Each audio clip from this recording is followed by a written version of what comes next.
30 વર્ષીય અતુલ ભાલાણાએ આપઘાત કરી લીધો છે। અતુલે પોતાના જ ઘરે ઝેરી દવા પી આપઘાત કર્યો છે। ઘઉંમાં નાખવાની સેલ્ફોલ દવાની 3 ગોળી ખાઈ આપઘાત કર્યો છે। અતુલ પાટીદાર અનામત આંદોલનમાં સક્રિય ભૂમિકા હતો। પરિવારે કહ્યું કે અતુલના આપઘાતને લઈને તેઓ પણ ચોંકી ગયા છે।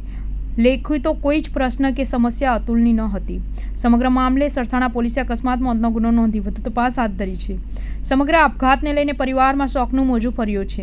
આંદોલનમાં જોડનારા યુવકોએ પણ કહ્યું કે અતુલ તે ખૂબ જ જિંદાદિલ હતો। તેના આપઘાત અંગે માની પણ શકાતું નથી। સરથાણા પોલીસ સ્ટેશન ખાતે સૌપ્રથમ તારીખ 26/12/2023ના રોજ એક જાણવાજોગ દાખલ કરવામાં આવેલ, જેમાં જાણવાજોગના કામે ભોગ બનનાર અતુલભાઈ દેવચંદભાઈ ભાલાળા રહેવાસી વ્રજધામ નાઓએ પોતાના ઘરે અનાજમાં નાખવાની ગોળીઓ ખાઈ લઈ અને સુસાઇડની કોશિશ કરેલી અને તેઓ સારવાર દરમિયાન હતા। તે દરમિયાન તેઓ મરણ ગયેલ।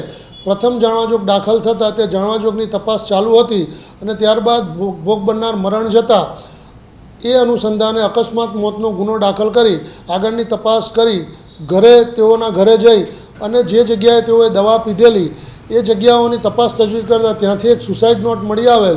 સુસાઇડ નોટમાં આ કામે મરણ જનાર અતુલભાઈ નાઓને અલગ અલગ 3 વ્યક્તિઓ નામે રોનક હિરપરા ઉર્ફે પરી, રજની ગોયાણી તથા જિગ્નેશ જયાણી, જેઓ પોતે તેની પાસે પૈસાની ઉઘરાણી બાબતે તેઓને ટોર્ચર કરતા હોય અને માનસિક ત્રાસ આપતા હોય તેનું લાગી આવતા મરણ જનાર અતુલભાઈ નાઓએ પોતે સુસાઇડ કરેલાનું સુસાઇડ નોટમાં જણાવેલ, જે પોલીસે તપાસના કામે કબજે કરેલ। બાદ આ કામે આ સુસાઇડ નોટના આધારે મરણ જનાર અતુલભાઈના ભાઈ મિતુલભાઈ નાઓએ કાયદેસરની ફરિયાદ આપતા તે ગુનાનો ફરિયાદ લેવામાં આવેલ છે અને આઈપીસી 323, 306, 114 મુજબનો ગુનો રજીસ્ટર કરી આગળની તપાસ પીએસઆઈ શ્રી BM કરમટાણો કરી રહેલ છે। આ કામે કબજે કરવામાં આવેલ સુસાઇડ નોટ FSLમાં મોકલવામાં આવશે અને તેના આધારે પણ પુરાવા મેળવવામાં આવશે। સાયન્ટિફિક પુરાવા તથા અન્ય સાંયોગિક પુરાવાના આધારે આરોપીઓની ધરપકડ કરી કાયદેસરની કાર્યવાહી કરવામાં આવશે। હાલ તપાસ તજવીજ ચાલુ છે। ઘટના એવી બની છે કે મારા ભાઈને એવા લોકોથી પરેશાન થઈ ગયો હતો કે એને બહુ જ ધમકી મળતી હતી।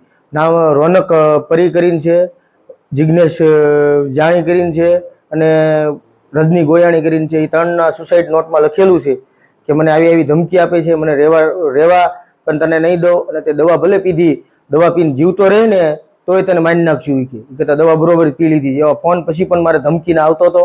જ્યારે હોસ્પિટલમાં હતો ત્યારે પણ એવો ફોન આવતા હતા કે એ જીવતો ન રહેવો જોઈએ, જીવતો રહે ને તો અમે દવા પાઈ દેવું।